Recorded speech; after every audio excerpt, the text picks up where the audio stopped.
जितने भी संबंध जन्य सुख हैं सब के सब दुख स्वरूप हैं, दुख के उत्पत्ति स्थान है। संबंध जन्य सुख मत भोगो तो दुख कभी तुम्हें छू नहीं सकता।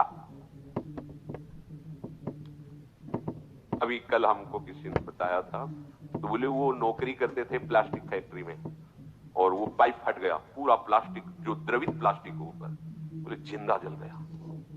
वो चिंतन तो हुआ ना। तो अब जैसे अपने लोग दूसरे जीवों को जला के खा रहे ना, ऐसे पैर बांध दिए उनको भूंज रहे, तुम्हारे पैर भी नहीं बांधे जाएंगे, जिंदा भूंज जाओगे। कर्म तुम्हें बख्शेगा नहीं, ध्यान रखना। दुख यो नया रसेंद्री के स्वाद के लिए तुमने उन असमर्थ पशुओं को, पक्षियों को अपने स्वाद का कारण मान रहे हो, उनके मांस को। ठीक ले लो, मान लो इस जन्म में तो तुम ऐसे हो, लेकिन पीछे जन्म में तुमने किया ना, तो क्या परिणाम आया? प्लास्टिक, और वो भी द्रवित, मतलब गर्म पिघली हुई, सीधे पूरी है। कितना कष्ट हो, थोड़ी देर तदात्म होके देखो कितना एक दिन वो फूल लगा रहे थे ना, ग्लूगन जिसे आप चिपकाते हो, जरा छू गए तो एकदम ऐसे, कह रहे ये क्या है? तो बोले तो वो गर्म प्लास्टिक ही तो है, उसमें हल्की सी गर्म एकदम, जिसमें आप फूल चिपकाते हैं, वो जरा पूरी द्रवित प्लास्टिक ऐसे गिर गई। अब बोलो क्या हुआ? मर तो गए हो, लेकिन कितना कष्ट उनको हुआ होगा। ये कर्म आया। देखो तुम भूंजे ना उसके पैर बांध के या ऐसे बांध के और खाए, अब देखो तुम्हें पैर भी नहीं बांधने पड़े। वो कर्म ने कैसे एकदम पूरा पाइप फटा, ऊपर पूरा गिरा, ले हो गया। सावधान दुख यो नया। अभी समझ में नहीं आ रहा तो मन मौज ले लो, मस्ती कर लो।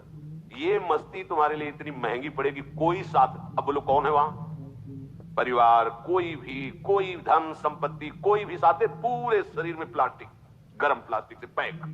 कितना भयानक कष्ट, कितना भयानक कष्ट। ये एक कष्ट, ऐसे अनंत कष्टों को भोगना पड़ता है जीवों को। अब फिर नया जन्म होगा, उसको भूल जाएगा कि ऐसा पीछे कष्ट मिला था।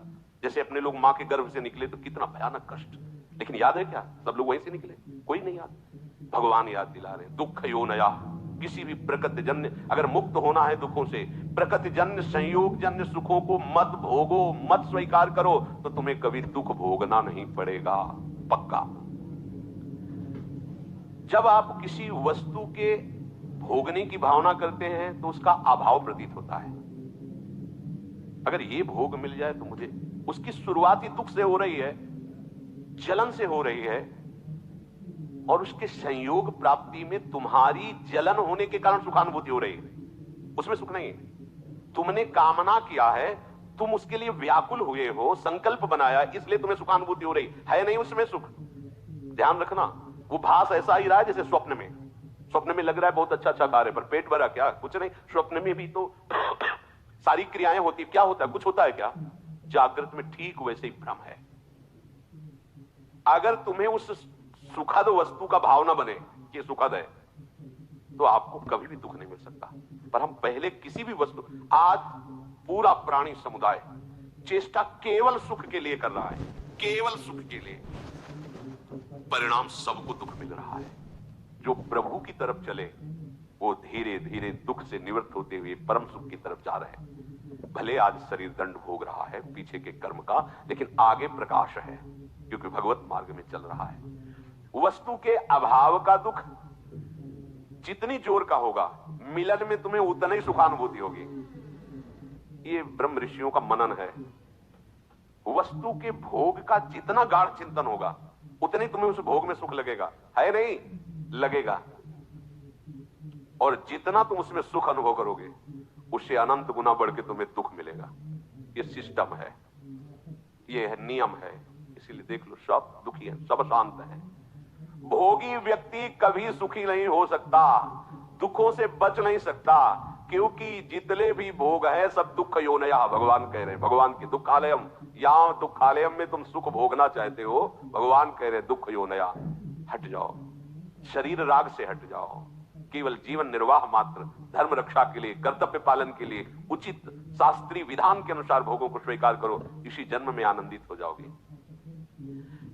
अगर आप केवल भोगों में ही सुख मान करके रत हो, तो परिणाम ताप संस्कार दुखैर गुण वृत्ति विरोधाच दुखमेव सर्वम विवेकिनः। तुम्हें 3 प्रकार के दुख वर्तमान में ही भोगने पड़ रहे हैं, देख लो। परिणाम दुख, पीछे जो कर्म किए उनका परिणाम भोग रहे हो। परिणाम दुख और ताप दुख और संस्कार दुख, ये 3 सुख भोगने वाले को भोगना ही पड़ता है। देखो, सुख भोगने वाले के लिए लिखा है, जो संसार में सुख भोगने की वृत्ति लिए उनको ही अपने आप 3 दुख भोगने पड़ते हैं, परिणाम दुख, ताप दुख और संस्कार दुख। संपूर्ण विषय भोग आरंभ में सुख रूप सबको प्रतीत होते हैं। कोई भी कर्म जब हमारा बनता है तो उसमें हमारा लक्ष्य होता है सुख। कोई न कोई ऐसा कर्म बना जो सुख के लिए हमने पाप कर्म किया, सुख भोगने की भावना से पाप कर्म बना, और वही कर्म आकर के दंड देता है। ध्यान रखना, चाहे कोई हो, कोई भी हो, कितना भी बड़ा महापुरुष हो, इस शरीर रचने के समय उसके उस कर्म संस्कार को रचा गया है। इतनी अवस्था में तुम्हारे ये रोग होगा, इतने ये प्रारब्ध भोग है, ये आएगा, अपना रूप विस्तार करेगा।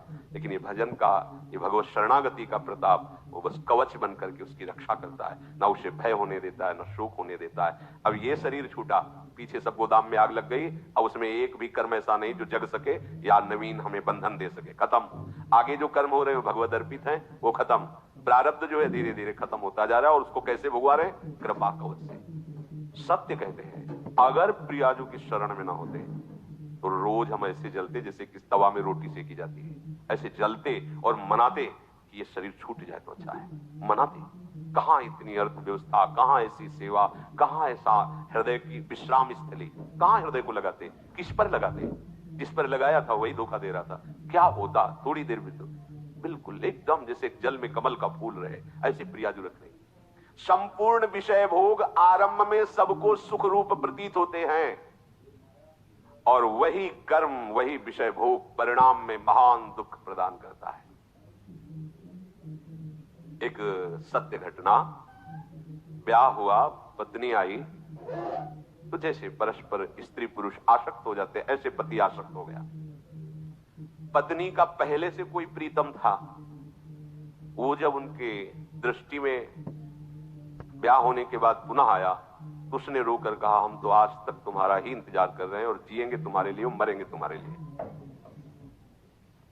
अब ये तुम सोचो कि तुम्हारा प्यार कैसा है।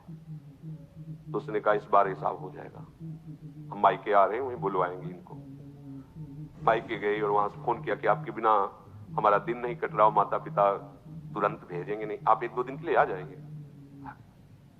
वो जो बहुत ज्यादा चिपकती है, नाक मुंह में लगा दिया उसको, फेबरी है, और उससे हाँ क्विक क्या, हाँ वही नाक जैसे खवा पिया के लेटा दिया, और मित्र को बुला लिया और नाक में और मुंह में वही भर दी, वो मिनट में एकदम जाम। ये सत्य घटना। क्या हुआ? कहां सुख है, किसमें सुख है? अब वो एक अलग जेल में, एक अलग, एक मरा और दोनों अलग अलग जेल में, तीनों का जीवन नष्ट हो गया। क्या हुआ? सुख भोग की लालसा। देखा? अब अगर हम ऐसे ना समझाए तो लगेगा भगवान कह रहे दुख होने आए, ऐसे दुख होने आए। धर्म से चलोगे, भगवत भजन करोगे, धर्म के निर्वाह के लिए विषय स्वीकार करोगे,